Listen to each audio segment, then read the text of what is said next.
Hey guys, in this video I'm going to show you how to fix this account is not allowed to use WhatsApp. So to fix that issue, there's the only one and a single way.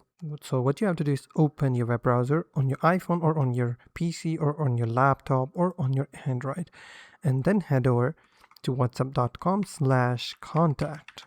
Now you will land on this page. What you have to do is click on contact us, and then you have to provide your phone number, type in your email address, enter your email address again, and then how do you use WhatsApp?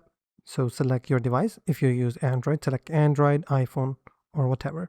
And then you have to enter your message. For instance, I have typed a generic message. You can type whatever the reason you think might be. You can type any legitimate text message to support team of the WhatsApp. And then what you have to do is click on the next step on the bottom,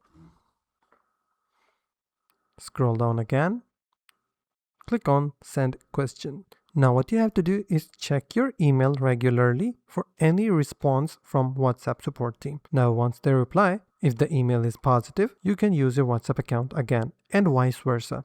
So that's simply how you can fix this account is not allowed to use WhatsApp. If you found this video helpful, please hit the like button and also don't forget to subscribe.